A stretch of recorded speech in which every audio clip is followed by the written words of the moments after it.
أعوذ بالله من الشيطان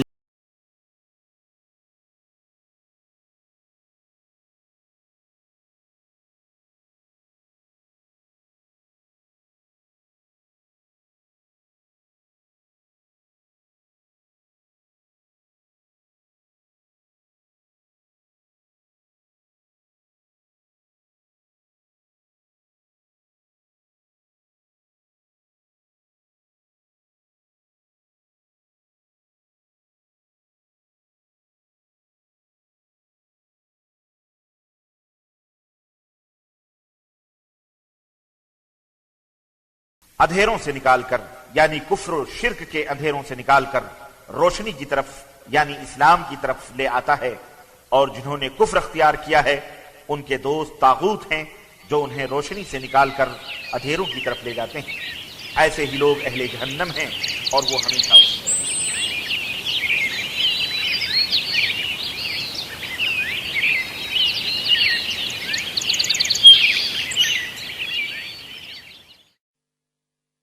أشرقت نفسي بنور من فؤادي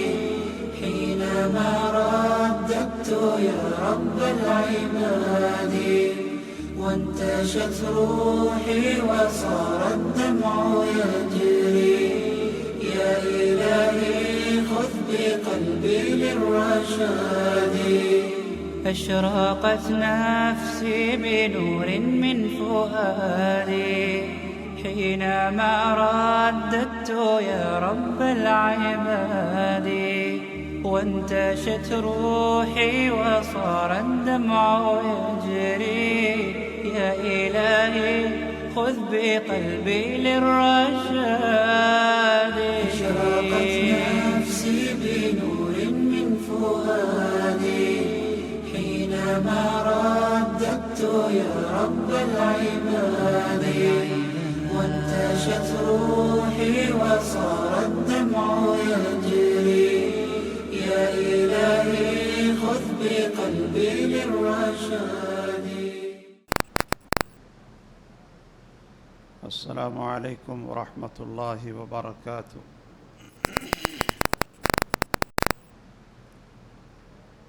ان الحمد للہ نحمده ونستعینه ونستغفره ونعوذ باللہ من شرور انفسنا ومن سیئات اعمالنا، من يهده الله فلا مضل له ومن يضلل فلا هادي له، وأشهد أن لا إله إلا الله وحده لا شريك له، وأشهد أن محمدًا عبده ورسوله صلى الله تعالى عليه وآله وسلم. أما بعد فإن أحسن الكلام كلام الله، وأحسن الهدي هدي محمد صلى الله عليه وآله وسلم، وشر الأمور محدثاتها، وكل محدثة بدعة، وكل بدعة ضلالة، وكل ضلالة في النار. أما بعد فأعوذ بالله من الشيطان الرجيم. وكذلك جعلناكم أمة وسطا لتكونوا شهداء على الناس ويكون الرسول عليكم شهيدا.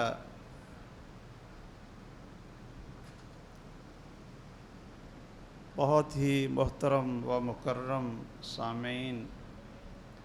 گرامی قدر حاضرین، محترم بزرگوں اور عزیزوں،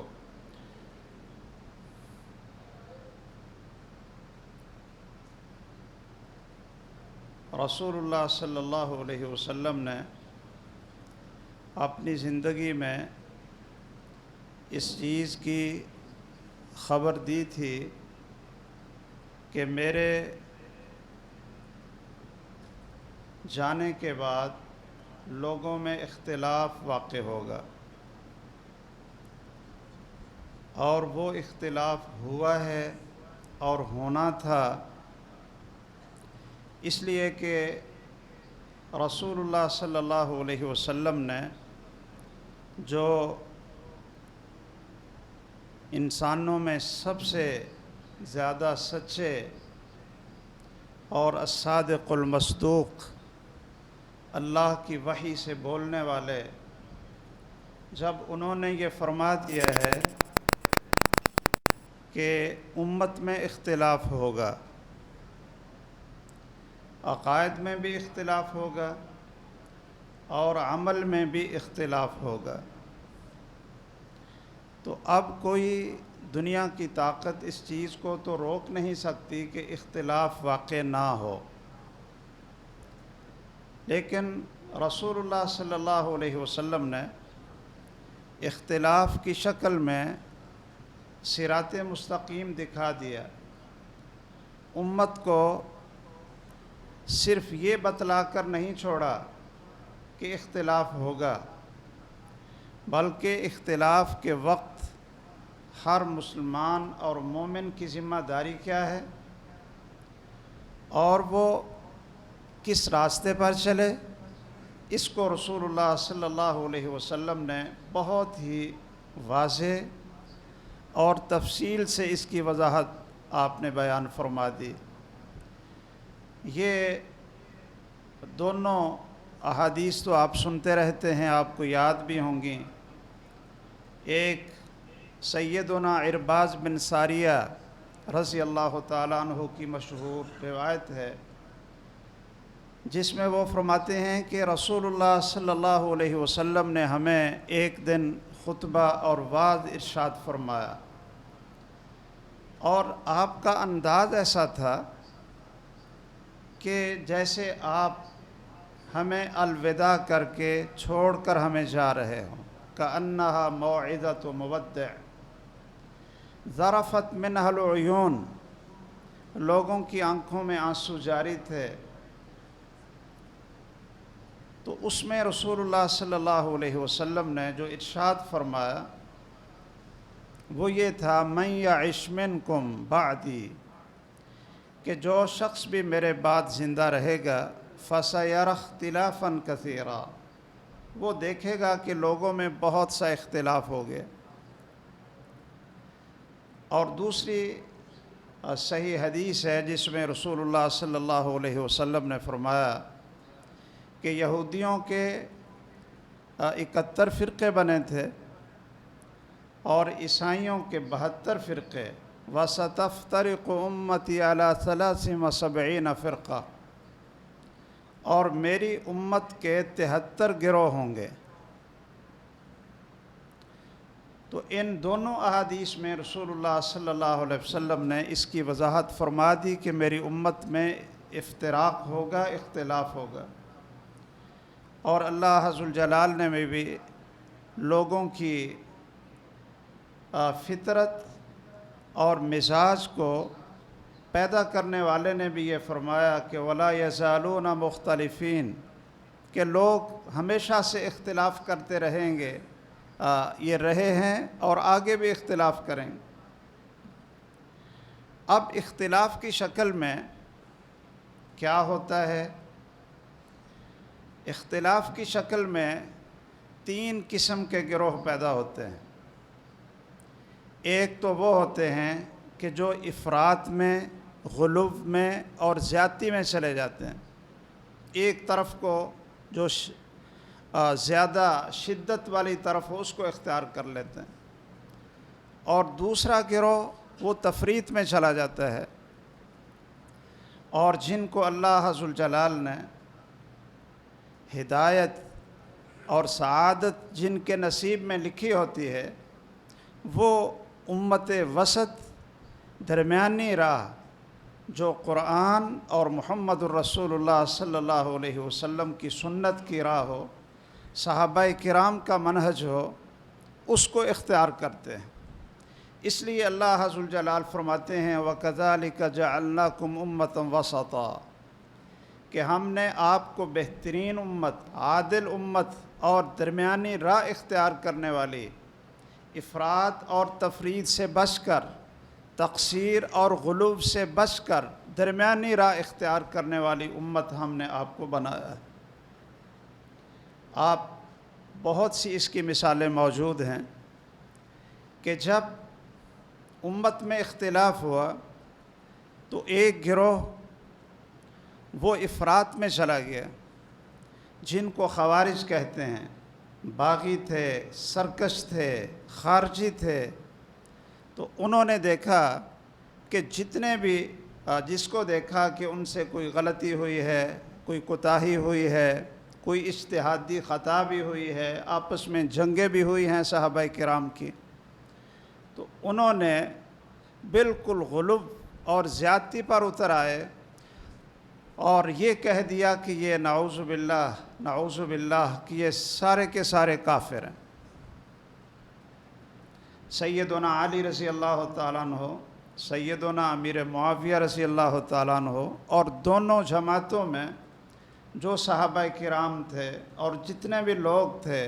ان کو انہوں نے کافر اور جہنمی قرار دی۔ اور دوسرا گروہ تفریط میں چلا گیا، انہوں نے کیا کہا کہ جی ہر چیز حق ہے، اختلاف کی شکل میں، جیسا کہ آج کے دور میں بھی بہت سے لوگ ایسے ہیں وہ کہتے ہیں جی جو چیز آپ کو آسان لگتی ہے کر لو، ہر چیز حق ہے، جو بھی کوئی موقف اختیار کرتا ہے وہ حق ہے۔ اور انہوں نے خوارج اور معتزلہ کے مقابلے میں ارجاء کا عقیدہ اختیار کیا کہ اعمال یہ ایمان کے اندر شامل ہیں ہی نہیں، اس لیے اگر اعمال میں کوئی خرابی آتی ہے تو ایمان میں فرق نہیں پڑتا۔ اور اسی طرح کچھ لوگ ان اختلافات میں اس طرف چلے گئے کہ سیدنا علی رضی اللہ تعالیٰ عنہ اور اہل بیت ان کی محبت کے نام پر دوسرے صحابہ کرام کے اوپر فتوے لگانے شروع کیے، جن کو روافض کہتے ہیں اور شیعہ کہتے ہیں۔ اور ان کے مقابلے میں ایک ناسبیوں کا گروہ پیدا ہوا کہ جو بالکل سیدنا علی رضی اللہ تعالیٰ عنہ اور ائمہ اہل بیت وہ ان کے بارے میں اس طرح کا نظریہ رکھتے ہیں کہ اسلام کو سب سے زیادہ نقصان اس خاندان نے پہنچا ہے۔ تو یہ دونوں انتہا ہے۔ اسی طرح ایسے لوگ بھی پیدا ہوئے کہ جنہوں نے تقدیر کا انکار کر دیا، اور ان کے مقابلہ میں جبریہ پیدا ہوئے کہ جنہوں نے انسان کو مجبور محض قرار دیا۔ تو یہ اس طریقے سے بہت ساری جس چیز میں بھی اختلاف ہوا اس میں دو گروہ تو وہ دونوں اطراف میں رہے، اور ایک گروہ اللہ ذوالجلال کے فضل و کرم سے اس ہدایت پر قائم رہا جو محمد الرسول اللہ صلی اللہ علیہ وسلم نے اختلاف کے وقت بتلائی تھی۔ آپ نے یہ نہیں کہا تھا کہ جب تم دیکھو کہ اختلاف ہو جائے تو پھر جو مرضی کر لو۔ آپ نے یہ بھی نہیں فرمایا تھا کہ جب میری امت کے 73 گروہ بنیں گے تو یہ سارے کے سارے حق پر ہیں اور سب جنتی ہیں، جون سا چاہیں آپ عقیدہ اختیار کر لیں۔ بلکہ رسول اللہ صلی اللہ علیہ وسلم نے دونوں جگہ پر، آپ بھائی اس کو غور سے نوٹ کر لیں، ایک جگہ پر آپ نے فرمایا کہ جب لوگوں میں اختلاف ہو فَعَلَيْكُمْ بِسُنَّتِي وَسُنَّتِ الْخُلَفَاءِ الرَّاشِدِينَ الْمَهْدِيِّينَ، تو تم نے اس طریقے کو لازم پکڑنا ہے جو میرا طریقہ ہے اور خلفائے راشدین صحابہ کرام کا جو طریقہ ہے۔ تو پتہ یہ چلا کہ اختلاف کی شکل میں ہم نے کس چیز کے ساتھ تمسک کرنا ہے اگر ہم یہ چاہتے ہیں کہ ہدایت پر رہیں، وہ ہے رسول اللہ صلی اللہ علیہ وسلم کا طریقہ اور صحابہ کرام کا طریقہ۔ اور دوسری حدیث میں رسول اللہ صلی اللہ علیہ وسلم نے فرمایا کہ میری امت کے 73 گروہ بنیں گے، اور ساتھ یہ بتلا کر ہم سب کو متنبع کر دیا. اور انسان ذرا ان الفاظ کو سنیں. آپ نے فرمایا کلھا فی النار. ایک روایت میں ہے کلھم فی النار، یہ سارے کے سارے آگ میں ہیں. یہ 73 کے 73 آگ میں ہیں، الا سوائے ایک کے. تو 73 سے ایک کو نکالا، الا واحدہ. تو اس سے کیا پتہ چلا کہ اگر ہم چاہتے ہیں آگ سے بچنا تو پھر اس واحدہ کو تلاش کریں جس کو رسول معظم صلی اللہ علیہ وسلم کی زبان اطہر سے فرقہ منصورہ، طائفہ منصورہ یا جماعت حق اور جماعت فرقہ ناجیہ قرار دیا گیا. وہ کیا ہے؟ رسول اللہ صلی اللہ علیہ وسلم نے یہ کیوں نہیں فرما دیا کہ یہ 73 کے 73 بس جو کلمہ پڑھتے ہیں یہ سب جنت میں ہیں، بلکہ کیا ایک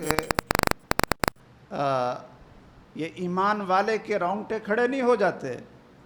کہ رسول اللہ صلی اللہ علیہ وسلم نے فرمایا کلھا فی النار، کہ یہ سارے کے سارے آگ میں ہیں سوائے ایک کے. تو اس لیے میرے بزرگوں اور بھائیوں، رسول اللہ صلی اللہ علیہ وسلم کے بعد بھی اختلاف ہوا اور آج تک یہ اختلاف ہو رہا ہے، ہوتا جا رہا ہے، اور شاید یہ اختلاف اتنی دیر تک رہے جب تک سیدنا عیسیٰ علیہ السلام کا نزول نہیں ہوتا اور اس پوری اللہ کی سرزمین پر صرف قرآن اور سنت کی حکومت قائم نہیں ہوتی. اور پھر بھی ممکن ہے کہ کچھ مسائل میں، اجتہادی مسائل میں اختلاف ان کے دور میں بھی برقرار رہے جو امت کی وحدت کے لیے مضر نہیں ہوتا. تو آئیے ہم اس گروہ کو ہمیں تلاش کرنا چاہیے جو سب سے بڑا فرض ہے ہمارے اوپر، کہ وہ امتاً وسطا ہر دور میں رہا، صحابہ کے دور میں، تابعین کے دور میں اور اتباع تابعین کے دور میں، آج تک اور قیامت تک. وہ گروہ کون سا ہے جو فرقہ ناجیہ ہے، اس کی صفات کیا ہیں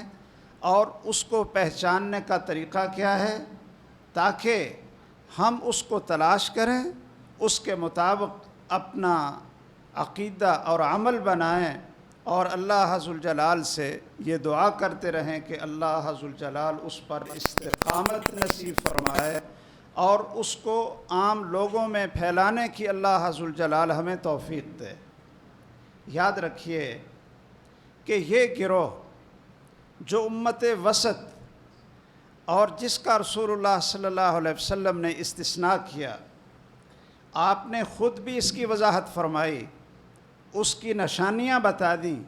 واضح کر دیا. ایک حدیث میں رسول اللہ صلی اللہ علیہ وسلم نے فرمایا ترکتکم علی المحجۃ البیضاء، کہ میں تمہیں اندھیرے میں، اختلافات میں چھوڑ کر نہیں جا رہا، بلکہ واضح شاہراہ پر چھوڑ کر جا رہا ہوں. اب 73 گروہوں میں وہ واضح شاہراہ کون سی ہے، یہ سوچنے والی بات ہے. رسول اللہ صلی اللہ علیہ وسلم نے فرمایا کہ میں تم میں 2 چیزیں چھوڑ کر جا رہا ہوں، اگر ان کو مضبوطی سے تھام لو گے تو تم کبھی گمراہ نہیں ہوگے، اور وہ اللہ کی کتاب ہے اور میری سنت ہے، رسول اللہ صلی اللہ علیہ وسلم کی سنت ہے. اور اس دوسری حدیث میں بھی آپ نے فرمایا علیکم بسنتی و سنت الخلفاء الراشدین. تو پتہ یہ چلا کہ وہ گروہ اور جماعت جو امت وسط ہے، فرقہ ناجیہ ہے، وہ ہے جو اہل سنت والجماعت کے نام سے مشہور ہوئی، اور اس کا دوسرا نام اہل الحدیث ہے، اصحاب الحدیث ہے۔ یہ آپ بھائی ذرا اس پر اچھی طرح غور کر لیں کہ وہ امت وسط اور وہ فرقہ ناجیہ اہل سنت کے نام سے، اہل سنت والجماع کے نام سے، اور اہل الحدیث اور اصحاب الحدیث کے نام سے ہر دور کے اندر موجود رہا ہے۔ اسی لیے قرآن کریم کی اس آیت کی تفسیر میں بعض صحابہ کرام رضی اللہ تعالیٰ عنہم فرماتے ہیں یوم تبیض وجوہ و تسود وجوہ، کہ جس دن بہت سے چہرے چمک رہے ہوں گے اور بہت سے چہرے وہ سیاہ ہوں گے۔ تو وہ فرماتے ہیں کہ تبیض وجوہ اہل سنہ، کہ اہل سنت کے چہرے وہ قیامت کے دن روشن ہوں گے، ان کو کوئی پریشانی اور خوف نہیں ہوگا۔ وَتَسْوَدُّ وُجُوهُ، اور اہل بدع کے چہرے وہ سیاہ ہو جائیں گے۔ سیدنا کبار تابعین میں سے محمد بن سیرین رحمہ اللہ فرماتے ہیں، جیسا کہ مقدمہ صحیح مسلم میں صحیح سند کے ساتھ ان کا یہ فرمان ہے، وہ فرماتے ہیں کہ لم یکونوا یسألون عن الاسناد، کہ ہمارے دور میں لوگ کوئی بات کرتے رسول اللہ صلی اللہ علیہ وسلم کے نام پر تو لوگ اعتماد کرتے تھے کہ اس نے صحیح بولا ہے، سچ بولا ہے۔ فلما وقعت الفتنہ، جب فتنہ واقع ہو گیا سیدنا عثمان رضی اللہ تعالیٰ عنہ کے دور میں، ان کے خلاف خارجی اٹھے، باغی اٹھے اور ان کو شہید کر دیا گیا۔ یہ ایک فتنہ برپا ہوا، اور اس کے بعد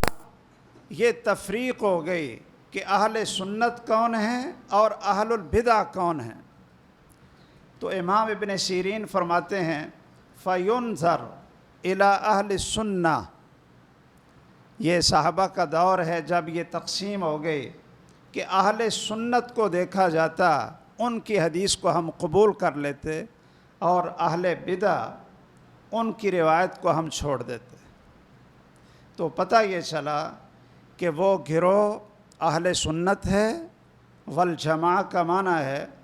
اہل السنہ، رسول اللہ صلی اللہ علیہ وسلم کی سنت اور حدیث کے اوپر قائم رہنے والے، عقیدے کا معاملہ ہو یا اعمال کا معاملہ ہو، اور والجماع صحابہ کرام کے ساتھ جڑے رہنے والے، ان کے منہج کے مطابق قرآن اور حدیث کا فہم رکھنے والے۔ اور اصحاب الحدیث کا بھی یہی معنی ہے، اصحاب العصر کا بھی یہی معنی ہے، اہل الحدیث کا بھی یہی معنی ہے۔ اور رسول اللہ صلی اللہ علیہ وسلم نے دونوں جگہ پر وعلیکم السلام یہ ارشاد فرما دیا تھا کہ علیکم بسنتی و سنت الخلفاء الراشدین، اپنی سنت کا ذکر بھی کیا اور ساتھ صحابہ کرام کی سنت کا بھی ذکر کیا۔ اور دوسری حدیث میں آپ نے فرمایا کہ الجماع، اور بعض روایات میں یہ الفاظ ہیں کہ ما انا علیہ و اصحابی الیوم، کہ فرقہ ناجیہ صرف ایک ہوگا، اور وہ ہوگا جو اس منہج اور طریقے پر ہوں جس پر آج میں اور میرے صحابہ کرام ہیں رضی اللہ تعالیٰ عنہم اجمعین۔ میں یہاں ایک چیز واضح کرتا جاؤں تاکہ جو اہل علم ہیں اور ماشاءاللہ علماء کرام ہیں وہ اس چیز کو اپنے مطالعہ میں سامنے رکھیں کہ اہل سنت اور اہل الحدیث کا اطلاق یہ دو معنوں میں عام طور پر کتابوں میں کیا جاتا ہے۔ ایک تو اہل سنت والجماعت کا لفظ استعمال کیا جاتا ہے روافض کے مقابلہ میں، اس وقت اہل سنت میں سارے لوگ شامل ہو جاتے ہیں، خواہ وہ تعویل کرتے ہوں، خواہ وہ تفویض کرتے ہوں، یا صحیح راستے پر ہوں ان میں تمام اہل بدع شامل ہو جاتے ہیں، جو اسماء اور صفات میں اور دوسرے بہت سی عقائد کی چیزوں میں اہل سنت کے ساتھ نہیں ہوتے، لیکن صحابہ کرام کی عصمت میں اور صحابہ کرام کی عدالت میں چونکہ ایک ہوتے ہیں، اس لیے ان کو اہل سنہ کہا جاتا ہے روافض کے مقابلہ میں۔ اور دوسرا اطلاق اہل سنت کا ہوتا ہے اہل بدع کے مقابلہ میں، یعنی اشاعرہ، ماتریدیہ، معتزلہ، خوارج، یہ جتنے گمراہ فرقے تھے ان کے مقابلے میں اہل سنت کا لفظ بولا جاتا ہے، اور اس وقت نکھر کر وہ لوگ ہی سامنے آتے ہیں کہ جو اپنے تمام عقائد اور اعمال میں رسول اللہ صلی اللہ علیہ وسلم کے طریقے اور صحابہ کرام کے منہج پر قائم رہے ہوں۔ تو آئیے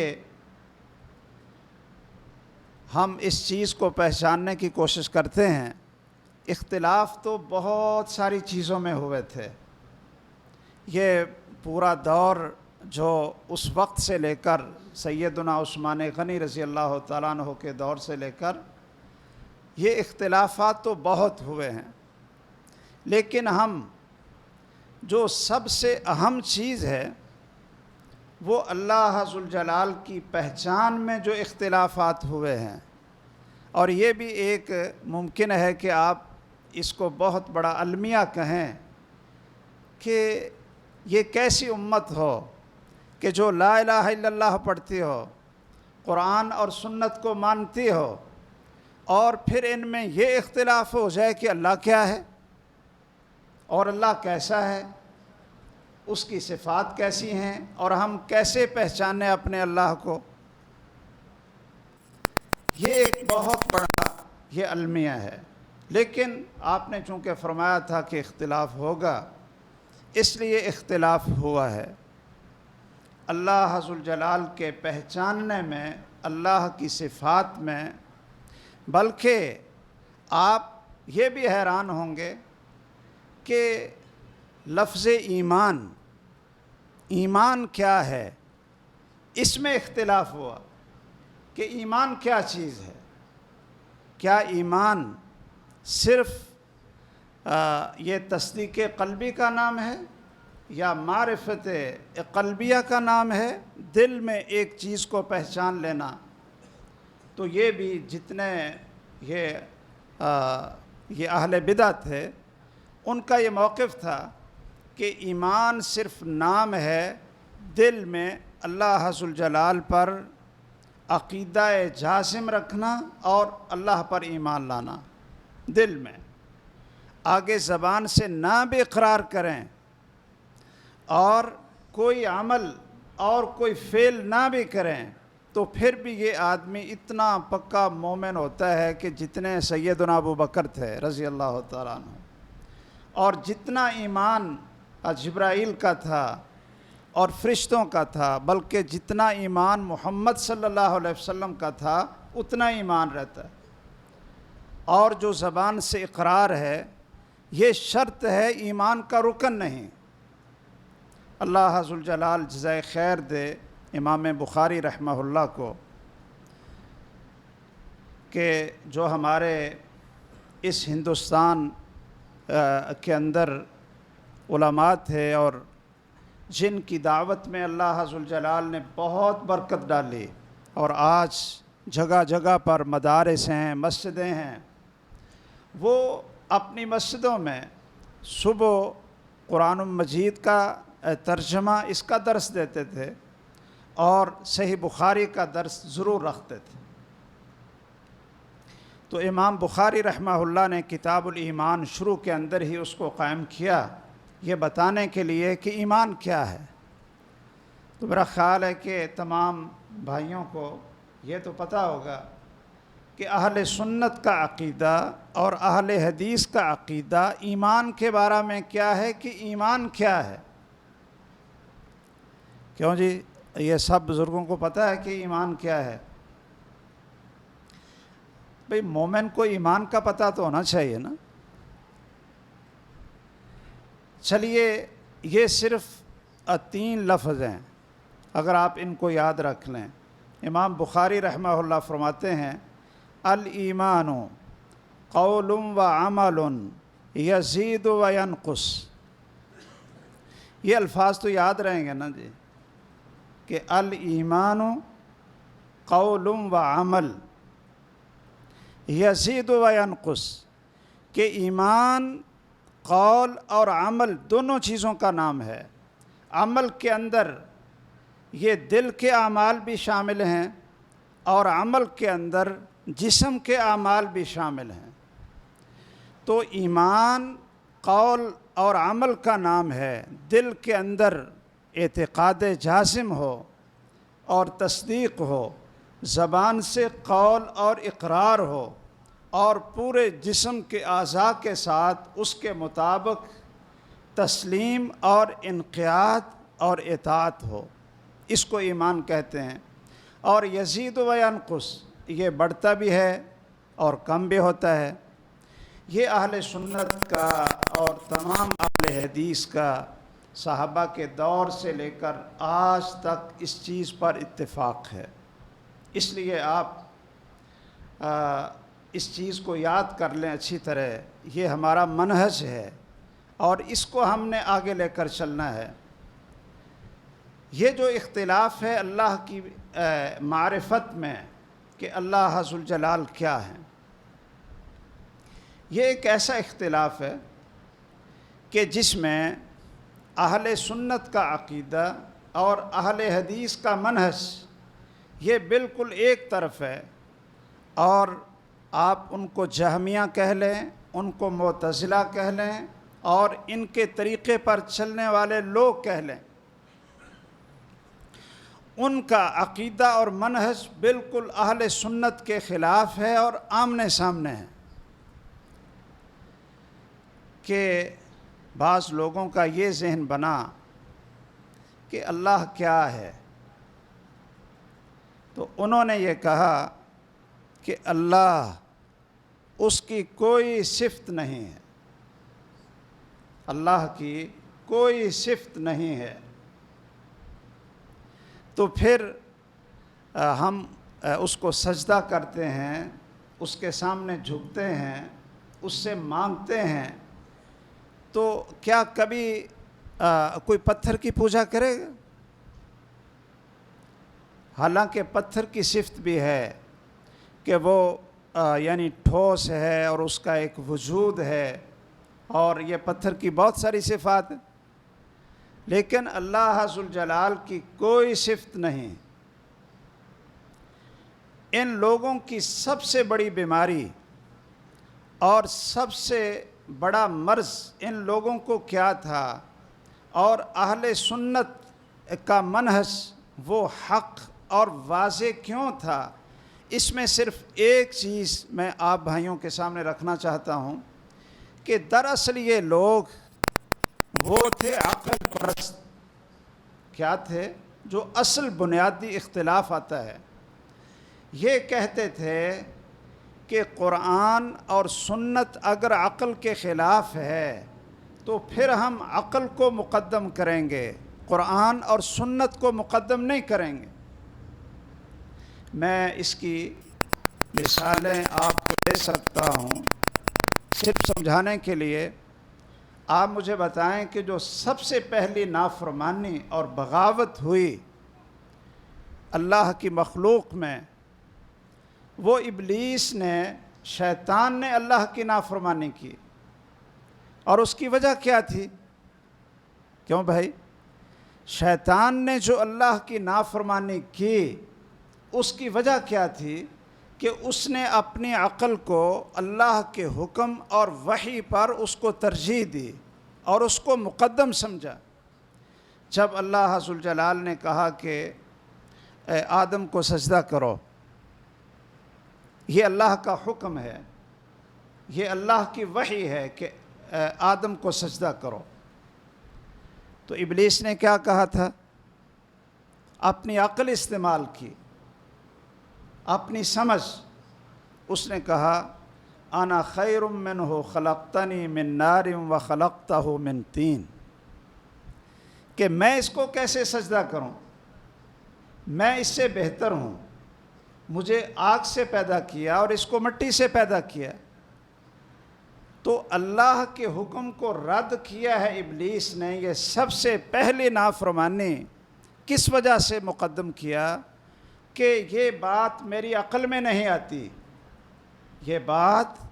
میری عقل میں نہیں آتی کہ آدم کو سجدہ کروں، حالانکہ میں اس سے بہتر ہوں، مجھے آگ سے پیدا کیا، اس کو مٹی سے پیدا کیا۔ تو یہی طریقہ ہے ہر دور کے اندر قرآن اور سنت کو، اللہ کی وحی کو رد کرنے کا، کہ ہماری عقل نہیں مانتی۔ شاید آپ نے ایک بہت بڑا نام سنا ہو جن کو سر سید احمد خان کہا جاتا ہے، اور اگر کچھ بھائیوں نے اس کی تفسیر سرسری نگاہ سے بھی دیکھی ہو تو اس نے جگہ جگہ پر اس نے کیا بیان کیا، تیسرے پارے میں جو اللہ عز الجلال فرماتے ہیں اعوذ باللہ من الشیطان الرجیم او کالذی مر علی قریۃ وہی خاویۃ علی عروشہا، یہ ایک شخص گزرا اور دیکھا کہ ایک بستی وہ برباد ہے، اور اس میں یہ ہے کہ وانظر الی حمارک، کہ دیکھو جو تمہارا گدھا تھا وہ کہاں گیا، اور کس طرح ہڈیوں کو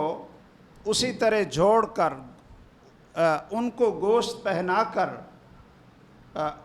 یہ گدھے کو پھر زندہ کر دی۔ تو سر سید نے اپنی تفسیر میں لکھا ہے کہ یہ سارے کا سارا واقعہ خواب کا ہے، اس لیے کہ عقل نہیں مانتی کہ 300 سال سے ایک آدمی سویا ہی رہے، 300 سال سے اس کا گدھا وہ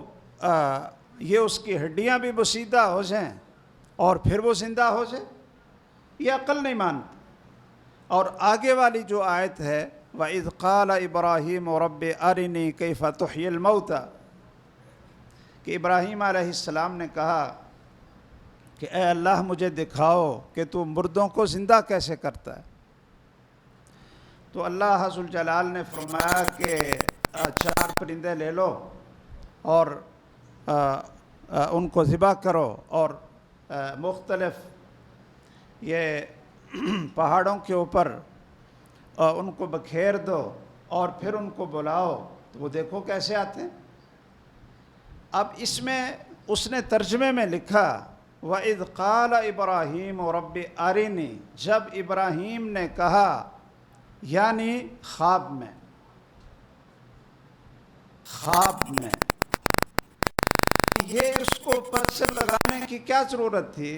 اس لیے کہ عقل نہیں مانتی کہ اس طرح پرندوں کو جو ہے نا ذبح کیا جائے اور پھر ان کا گوشت تقسیم کیا جائے، پھر اس کو کوئی انسان بلائے اور وہ بھاگے ہوئے یاتین کسایا، وہ بھاگے ہوئے وہ پاس آ جائیں۔ عقل نہیں مانتی، عقل نہیں مانتی کہ پتھروں سے چشمے نکلتے ہیں، لاٹھی مارنے سے، آپ ماریں لاٹھی تو کیا وہاں سے کچھ چشمے پھوٹتے؟ یہ عقل نہیں مانتی۔ اس لیے اب اس کا ترجمہ کیا ہے کہ اس کا ترجمہ یہ نہیں ہے کہ تم اپنی لاٹھی پتھر پر مارو تو وہاں سے 12 چشمے پھوٹیں گے۔ یہ عقل نہیں مانتی کہ لاٹھی مارنے سے پتھر سے 12 چشمے پھوٹیں۔ تو دراصل یہ علماء نے سمجھا ہی نہیں اس کا معنی۔ اس کا معنی یہ ہے کہ آپ لاٹھی کے سہارے فَاضْرِبْ بِعَصَاكَ الْحَجَرَ، کہ لاٹھی کے سہارے پہاڑ پر چڑھو تو وہاں جا کر دیکھو کہ وہاں 12 چشمے ہیں۔ فَاضْرِبْ بِعَصَاكَ الْحَجَرَ، کہ یہ لاٹھی کے سہارے سے یہ پہاڑ پر چڑھو، تو اوپر جائیں گے جب آپ دیکھیں گے کہ وہاں 12 چشمے یہ پہاڑ کے اوپر یہ ابل رہے. یہ دراصل بیماری وہی ہے جو میں نے عرض کیا، کیا کہ عقل نہیں مانتی. وہ علامہ اقبال نے بھی اشارہ کیا ہے نا کہ خود بدلتے نہیں قرآن کو بدل دیتے ہیں. تو یہ بیماری ابلیس سے لے کر ہر دور کے انبیاء کے منکر اور محمد الرسول اللہ صلی اللہ علیہ وسلم کی امت کے اندر بھی ایسے لوگ کہ جنہوں نے قرآن کو محکوم بنایا اور تمام صحابہ کرام کے منہج کو انہوں نے محکوم بنایا اور اس پر حاکم عقل کو رکھا کہ اگر کوئی بات عقل کے خلاف ہے تو ہم کہہ دیں گے کہ اس چیز کی یا تو ہمیں سمجھ نہیں آتی اور یا پھر اس کی تعویل کر کے ہم کوئی نہ کوئی راستہ نکال لیں گے. اور یہی وہ سب سے بڑا قاعدہ ہے کہ جو اہل بدع نے، جنہوں نے اللہ ذو الجلال کی صفات کا انکار کیا ہے، وہ سب سے بڑی وجہ یہی تھی کہ وہ کہتے تھے کہ عقل نہیں مانتی کہ اللہ دیکھتا ہے، عقل نہیں مانتی کہ اللہ سنتا ہے، عقل نہیں مانتی کہ اللہ رحمت کرتا ہے، عقل نہیں مانتی کہ اللہ کو غصہ آتا ہے، عقل نہیں مانتی کہ وہ پردے ڈالتا ہے، غفور ہے. عقل نہیں مانتی. کیوں؟ انہوں نے کہا کہ عقل یہ کہتی ہے کہ دیکھتا ہے تو پھر اس کی آنکھیں ہونی چاہیے، اور آنکھیں بھی ہوں تو پھر اس کی آنکھوں میں یہ جو ایک پتلی ہے، یعنی جس سے انسان یہ دیکھتا ہے، جس کے اندر اللہ ذو الجلال نے دیکھنے کی وہ بڑا صاف اور شفاف آئینہ چھوٹا سا، تو وہ بھی ہونی چاہیے. اگر ہم کہیں کہ اللہ ہمیں دیکھ رہا ہے تو کیا اللہ کی پھر آنکھیں ہوں گی اور پھر آنکھوں میں وہ پتلی ہوگی جس سے دیکھا جاتا ہے، اور پھر اتنی حد پر ہوں گے کہ وہ دیکھ سکتا ہو. تو اس لیے یہ چیزیں اللہ ذو الجلال کے بارے میں ہم ثابت نہیں کر سکتے، ورنہ پھر اللہ تعالیٰ تو حادث ہو جائے گا، مخلوق ہو جائے گا. یہ تو مخلوق کی صفتیں ہیں، اس لیے کہہ دو کہ اللہ ذو الجلال کی کوئی صفت ہے ہی نہیں. کسی نے جہم بن صفوان سے پوچھا کہ جس کی ہم عبادت کرتے ہیں، جس کو ہم سجدہ کرتے ہیں، صف لنا ربک، تو وہ رب کیسا ہے؟ وہ سوچنے لگ گیا کہ میں اب کیا کہوں کہ وہ رب کیسا ہے. اب جو بھی بات بیان کروں گا تو وہ اس کی صفت ہوگی. اگر کوئی آپ سے پوچھے کہ جس رب کو آپ سجدہ کرتے ہیں وہ کیسا ہے، تو آپ تو آرام سے آگے سے آیت الکرسی سنا دیں گے. کیوں بھائی؟ اللہ